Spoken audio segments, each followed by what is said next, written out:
Tramp hökumətinin Xitayni Uyğurlarga irqi qırğınçılıq yürgüzüş bilan ayblashni o'ylashayotganligi ilgari surildi. İsmini oshkorlamagan 2 nafar hökumət əməldarının siyosiyon to'g'riga oshkorlashicha, Tramp hökuməti Xitayning Sharqi Turkistonda Uyğur musulmonlarga qaratgan bostirishlarni irqi qirg'inchilik deb atashni o'ylashmoqda. Bu ishki əməldarının aytishicha, hökumət ichki qismidagi xizmatlar dastlabki bosqichda turayotgan bo'lib, Amerika Tashqi ishlar ministrligi, ichki bexatarlik ministrligi va Oqsaroy davlat bexatarlik kengashining xodimlari bu haqda baholash olib bormoqda. Agar irqiy qirg'inchilik degan so'zni ishlatishga yetarlik o'rtaq tonish hosil bo'lmasa, Tramp hukumati uning o'rniga Xitoy rahbarligini insoniyatga qarshi jinoyat yoki milliy tozalash qatorliq boshqa vahshiyliklar bilan ayblashi mumkin.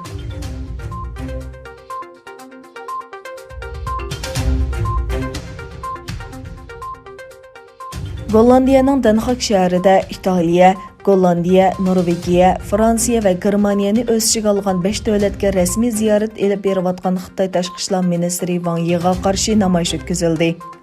Eng yangi uchurlarga qaraganda, Xitoy tashqi ishlar ministri Wang Yi 25 avgustdan 1 sentabrgacha Yevropadagi 5 davlatni qoplagan Yevropa ziyoratida bo'ladi.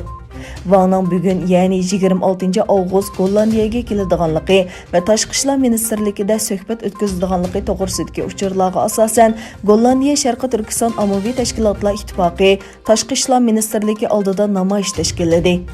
Wang'ning Yevropa davlatlari bilan elib borgan suhbatida Uyg'ur, Hong Kong va Tayvan masalalari muzokara qilinganligi ilgari surilmoqda. Mutaxassislarning qarashicha, Xitoy bu 5 Yevropa davlati bilan bo'lgan munosabatini yaxshilab, ularni Amerikaga qarshi o'zi bilan bir safda turishga ilhomlantirmoqchi. Uyg'ur faoliyatchilar Gollandiya va boshqa Yevropa davlatlarining amaldorlarini Uyg'ur kishilik huquqi va boshqa masalalarda Xitoyning yolg'on so'zlariga ishonmaslikka chaqirdi.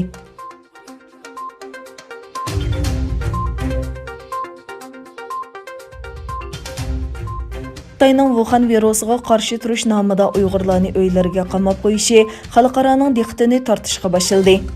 Angliya muhofizat gazetining to'g'ri yo'llagan yozma va videolarni asos qilib xabar qilishicha, Sharqi Turkistonda Uyg'ur va boshqa aholilar Xitoy virusiga qarshi turish bahonasida qo'llariga ko'yzi selinib uylariga qamab qo'yilgan. Shundaqla davolash bahonasi bilan noma'lum bir dora majburiy ishirilgan.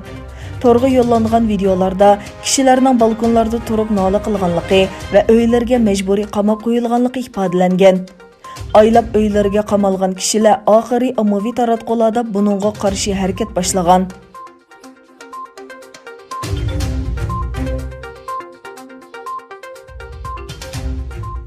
Amerika hukumati 2017-yili Burma armiyasi tarafidan Arakan shtatida musulmonlarni qirg'in qilishiga qatnashganlarni jazolash va Bengalda panohlangan fuqarolarning bexatar holda o'z zamoniga qaytib kelishiga kafolat qilishni talab qildi. Amerika Tashqi ishlar ministrligining bayonotchisi Morgan Ortagus Burma armiyasining Arakan shtatida elib berilgan harbiy harakatining 3-yilligi to'g'risida yozma bayonot e'lon qilib, 740 ming Rohingya musulmonlarining uy makonlaridan ayrilishiga va qo'shni Bengalga panohlashiga majbur bo'lganligini o'ttirib qo'ydi. Ortagus Amerika hukumati bo'lish sifati bilan Burma armiyasi va buddist guruhlarining hujumida hayotidan ayrilgan, yaralangan yoki yurtidan ayrilishga majbur bo'lgan fuqarolarga ko'ngil bo'ladiganligini ta'kidladi.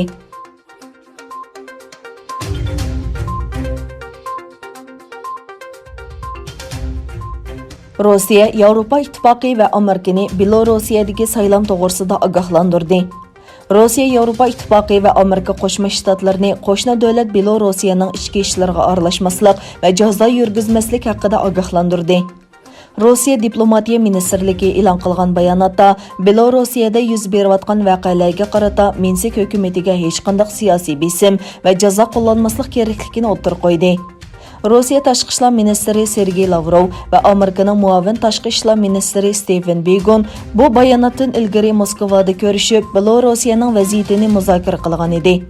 Belorusiyada prezident Aleksandr Lukashenkoga qarshi keng ko'lamlik namoyish va ish tashlashlar 2 haftadan buyon davomlashmoqda.